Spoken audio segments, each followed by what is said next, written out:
This is a flight coming out of mainland China, an Air China flight coming from mainland China to Singapore. Yeah. And it caught fire. One of the engines caught fire.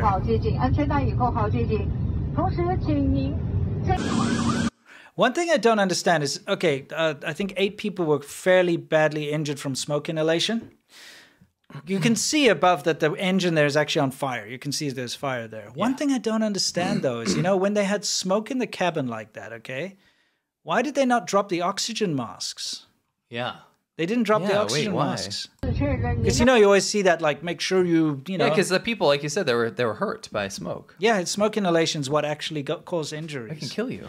I mean, also, you don't want to be on a plane that catches on fire, by the way, in mid-flight. Yeah,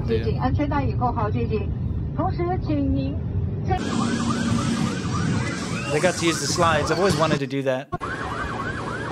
See, it's Air China. You know what you didn't do is post this and say why this tragedy happened. No, I didn't, did I? You know what I did post, though, is that this plane was made in Tianjin, China. Yeah, it's coming up.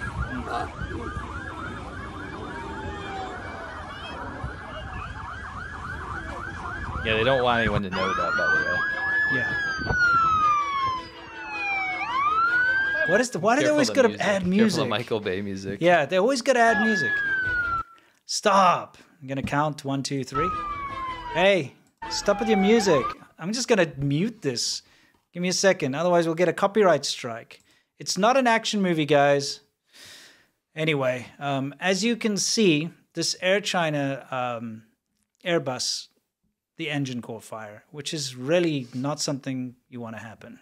Okay, I don't know how much of the international news coverage this got, but there you can see the engine's on fire. Okay, but I think the most important thing to know about this plane is that it's only 4 years old. Yeah. Okay, now you know that, like, dude, Boeings and stuff that you fly on, if you go fly with, you know, in any airline, some of them are mad old from like the 70s and stuff, you know? Wow. Because in the aviation industry, maintenance is incredibly important. So, you know, you fly and it gets overhauled all the time, and they keep taking a look, and like if there's any kind of stress fractures or anything, things get replaced, or the plane will get retired if it's looking too bad. But this was a 4-year-old plane, okay? It's an Airbus A320neo that was built in Tianjin, China.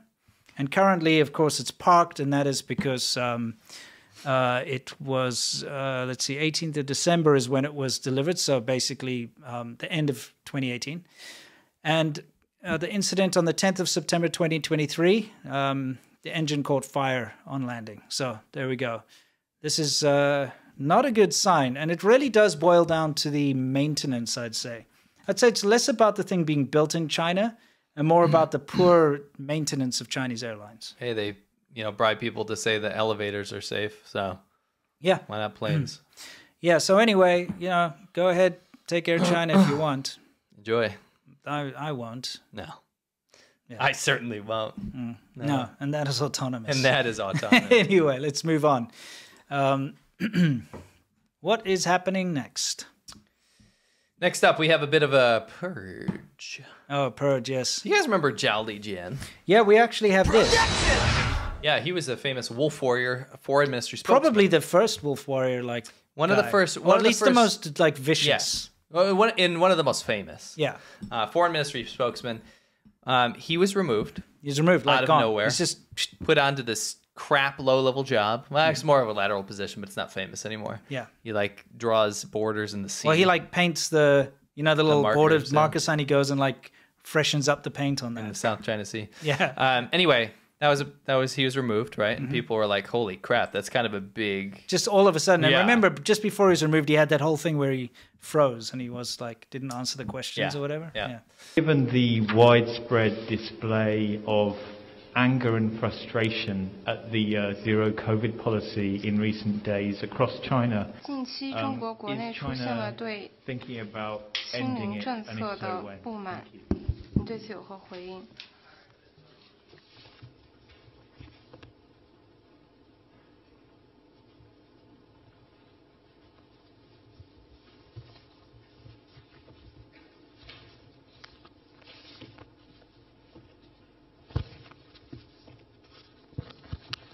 So he was he was removed under Xi Jinping's leadership. Foreign minister. Qin Gang, the foreign minister, massive high up position. Huge, very important person, very important. Disappeared overnight. Yeah, just gone.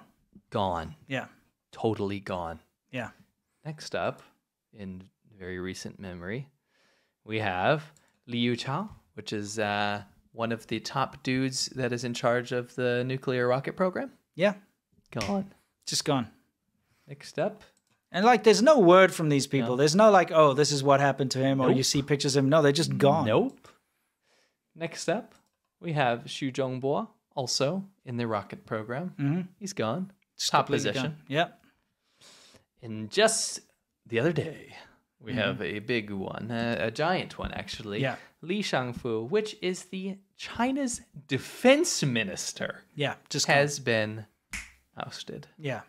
We are seeing some very weird shakeups under Xi Jinping, and it doesn't look like stability. What it looks like is there's something going down inside. Yeah, there must be internal conflict about when Taiwan should be invaded, or if, or whatever. And whoever disagrees with Xi Jinping's just being like, oh, really? Yeah. You know? So I talked about this in my last video, but Xi Jinping's been, is my video coming up. Yeah, Xi Jinping's he has surrounded himself with only yes men, and that list is dwindling. Like it's really only just yes men. You know what's crazy?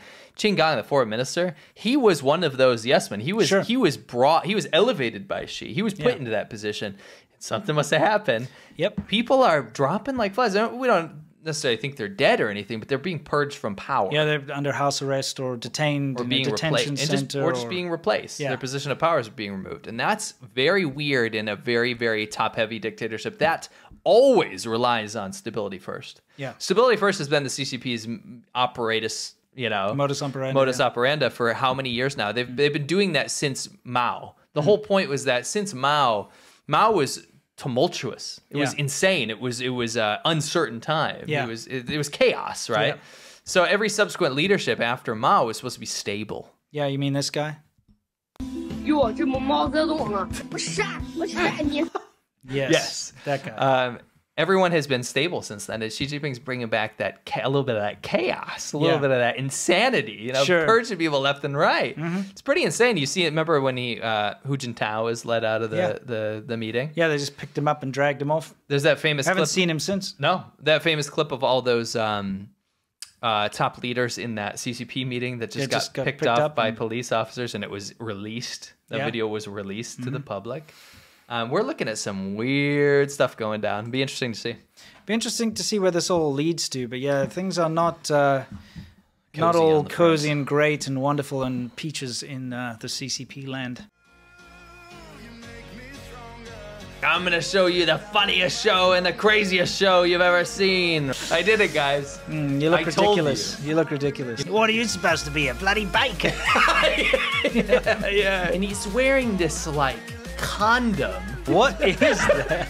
Okay. I don't want to be one of those guys like, oh, the clowns are scary, but this shit was scary. Purple and yellow balloon, like a balloon suit, fitted tights. She goes, come here, and she pulls me, right? She's like, take your pants off. No, take them off. I was grabbed, I was handled. Well, you're basically the naughty baker. I didn't do anything naughty. Oh, this is cringe.